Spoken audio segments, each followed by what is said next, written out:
Hello students, good morning.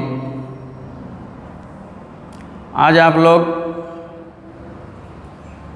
Hindi काव्य खंड से अध्याय नंबर 1 जिसका शीर्षक है साखी और इसके कवि हैं कबीरदास, इनके जीवन परिचय के विषय में आप लोग अपने अपने बुक में टिक लगाएंगे।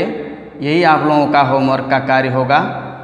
तो अब हम आप लोगों से को ये बताना चाहेंगे कि अपना टेक्स्ट बुक यानी हिंदी किताब खोल लीजिए और पेज नंबर 87 पे ध्यान दीजिए और जैसा कि हम बता रहे हैं उसी हिसाब से टिक लगाते जाइए।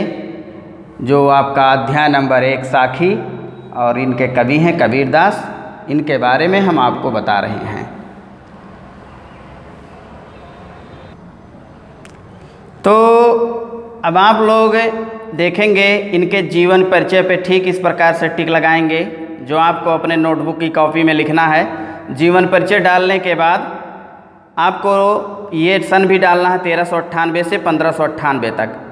अब ये हेडिंग बनेगा। इसके बाद आप लोगों को लिखना कहाँ से है, हिंदी निर्गुण भक्ति काव्य के ज्ञान मार्गी शाखा के कवि से शुरू करना है और आपको इस तरीके से कहाँ तक चले आना है।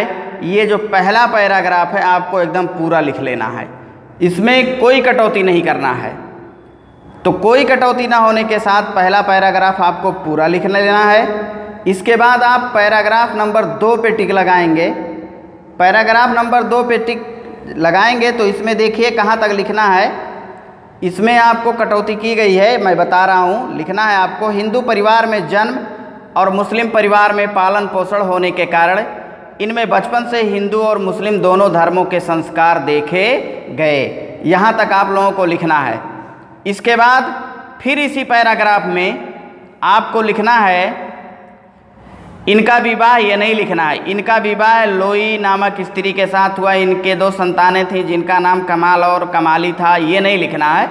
इसके आगे से आपको लिखना है जो कि दिया है, कबीर के गुरु रामानंद जी थे।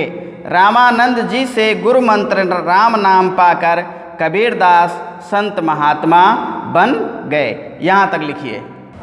और अब लास्ट पैराग्राफ में लिखेंगे, कबीर प्रवृत्ति से घुमक्कड़ स्वभाव के थे। ये पैराग्राफ आप पूरा लिखेंगे।